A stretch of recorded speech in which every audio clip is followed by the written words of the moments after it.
this is Tom McDonnell and Mike McCraw. That's me. And this is our podcast, Ease In. That's right. It's we're two animators, and we're going to be talking about the animation industry. The pitfalls, the ups and the downs. One of us really enjoys the ups, and another one of us really dwells in the downs. As the podcast goes on, you could probably figure out who is who. Yeah, we're not going to tell you now. Yeah, we'll tell you later. Exactly, it's a surprise. Yeah. So Tom, what made you come up with the name Ease In?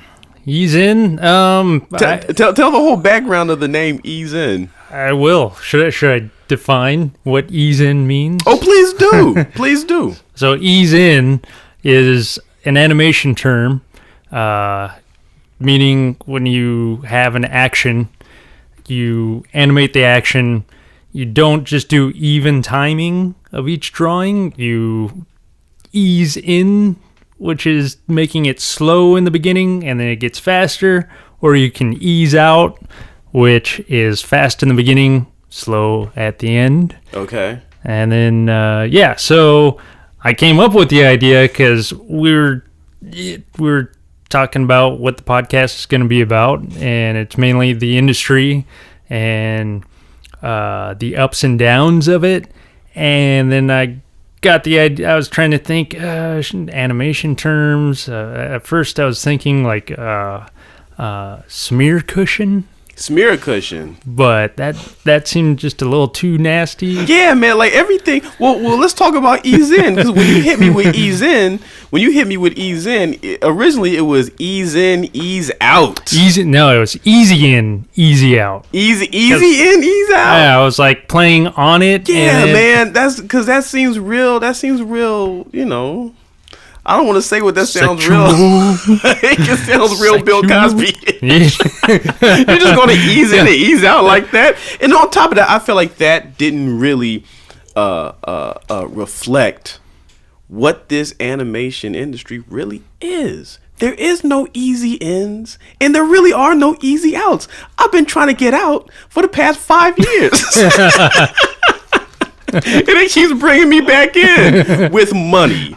It lures me back in with money. And it was actually really hard to get into, too. Oh, my God. So the opposite of Bill Cosby-ish. Yeah. It's just very difficult. But, okay, so talk about your background. You know, I'll just say quickly about me. I've been working in the animation industry for 10 years, mainly in TV stuff. You know, had a lot of fun, experienced a lot of stuff. Seen things I can't unsee, but right now I'm like I guess you could say semi-retired, which, you know, would you want to know what semi-retired is? Me too. You know, just kind of like, you know, basically he's just not working and has enough money to keep him going for next. No, don't be airing out my pockets. Do not air out my pockets. I'm just saying it's like basically it's just I really want to build my own business, but I'm still open to working in the animation industry. I just don't want to keep doing what I've been doing, you know? And I can elaborate on that a little bit later. In the life of this podcast, but not right now. That's not tonight's talk. Yeah, that's not tonight. But what's going on? What's going on with Thomas McDonnell's background, man? Yeah, I currently came out of retirement. Yeah, I was retired for about 6 months, and then was that retirement or was that unemployment? Come on now, you can't be stepping on terms now. I was laid off. which happens, which is huge, and that's the thing that people don't understand. I don't mean to cut you off. But I'm going to do it anyway. But that's, you know, that's the thing about working in the animation industry that a lot of people don't understand, is that we don't really take vacations. We just wait until the job ends. Yeah, until they force the vacation on. Yeah, we get forced into vacation. You know, but that's just a part of the industry. You work on projects. A lot of studios aren't going to keep you for project after project after project. So you just roll with the punches. 6 months is long though. Yeah, but I enjoyed it. Unfortunately, now I'm broke. Yeah, well, that's the downside of not having a job. Yeah, and it always takes a couple paychecks to get back on your feet. Which I'm finally there, so now I'm enjoying it again. So right. Yeah. So, but yeah, that's about it for I mean, but what would you suggest to somebody so that they can avoid, just save your money, work whatever overtime they offer, and just save up. I heard it's a good idea, like, to go on vacation when you get laid off, but I never do that. I always end up just working on my own stuff. Yeah, man, I got laid off. I immediately went to Mexico. Just immediately, let's go. and then this last time, because my last job, I quit it. I don't like saying quit, but I can't think. What's another? Because you know how you say you can either be fired or you can be laid off. Yeah. What's for quitting? Yeah. Just moonwalking out the situation. Just backflipping out. Yeah. He just decided to separate from. I separated, and my last separation, I just went straight to Jamaica, bro. I was like, deuces, we going to Jamaica, which was lovely. But yeah, so that's a little bit of our backgrounds, and I'm going to crowbar transition in because what we didn't talk about was how we met, you and I. Like how did we meet, man? Well, I'll tell you, it was magical. Oh my God, I remember it like it was yesterday. Yeah, me too. No, we met in college, and but it's interesting. I grew up in Lakewood, and Mike grew up next door in Long Beach. Yeah, I grew up in Long Beach, and we met in Orange County. Oh wait, we can't give away the school. We met at some institute. Oh my God, what are you doing? In Orange County. Oh my God. Yo, we gotta edit that part out. But no, we did meet in school. We met at an art school. Part of this podcast is that we want to kind of shed light on certain things that we wanted to know when we were getting into the animation industry. And questions that we get asked all the time. And one of those questions is, should I go to art school?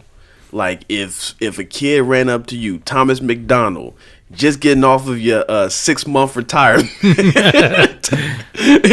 and you're working, and he runs like, yo, like, should I go to art school? Or, like, what should I do? Like, what would you tell him? I'd tell him definitely go to some type of art school. Not necessarily some expensive art school, but because I feel like the mistake I made at the time, I was looking at Long Beach City, and they had a pretty good art program there, and I was thinking of just taking art classes there until I figured it out, and then instead I found this advertisement or brochure on this other school that was designated towards animation. Right. Like they were like, we've got an animation program. I was like, oh, this sounds great. This is what I'm looking for. And the name of the place sounded like pretty fancy, so I was like, oh, they seem legit. So right. And part of their spiel is that I'm talking, I'll give it away. Part of their spiel is that you're gonna be working. Your teachers are gonna be industry professionals. Which sounds dope until you realize that they're also, if they're professionals and you're trying to get into the field, they're going to be a competition. But nobody kind of explained it to us that way, And we had to find out the hard way and But so you would say definitely go to some type of art school because like you said, like the school you went to or we went to was it kind of a trade school, right? Yeah. I'm all for trade schools. All for trade schools. Yeah, just like they should be worth the price. Oh wow, yeah, and that's the thing. Make sure that you get more bang for your buck.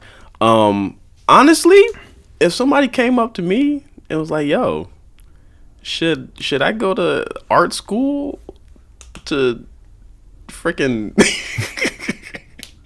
draw pictures?" I'd be like, "Are you fucking kidding me? Are you daft?" Mike would be like, find a mentor, get them to teach you, and the kid be like, oh, well, you teach me? Fuck no. Fuck you. No. That's absolutely not true. Yeah, I actually look for mentees, man, because that means a lot. Like anything that you want to do professionally, I think that you need to get a good mentor. Ironically, I bash school. First of all, I don't like any school. I didn't like school since preschool. Yeah, I was the same way. I hated school. Yeah, no, my mother keeps telling the same story about like when I came home from my first day of preschool, and I told her that I never wanted to do that ever again. And she said that's been my story that day. Like I don't ever want to go back to school. I think art really isn't like a structured thing. I think you can learn a lot. I think you can find really good life drawing classes. There's like computer classes, flash classes, reasonably priced. I would check that out. That's kind of to what I was saying about like Long Beach City when I was looking. Yeah, it was. I wasn't gonna go and major in art. It's just they had like all the different art classes they had. They had a class dedicated to drawing heads. Wow! And I was like, that's awesome. That's awesome. It was like you took the life drawing class, and then life drawing 2, and then it kind of splintered into like how head drawing and then another anatomy class, and they got more detailed in anatomy and like just all these art classes. I heard they don't have that anymore, which is kind of sad. But well, and this crazy. was just at Long Beach City. Well, maybe it's because like a lot of people are doing independent life drawing classes, like meetups and things like that. I think some funding got cut off to city too, and it's always and they always just cut the arts. They always right? cut the arts first. Get the arts out of here. Yeah. Because nobody likes entertainment or yeah. art or anything like that. So let's just get that out of here. Let's teach everybody how to build bridges. Yeah. Right. I mean, I don't want to go off on a tangent. What's everybody's obsession with building bridges? Like I was talking to. I'm pausing to figure out whether I should speak on this person or not. I was talking to somebody, and they was talking about how they have like young 7-year-old kid, and the whole class is being taught to be which I get it. We need engineers. I get it. But what's up with everybody's obsession with building freaking bridges? Like who? Am I wrong? Like you know more about this than I do. Are bridges really that important? Do we not have enough people that can figure out how to build a freaking bridge? Like, why is that so important?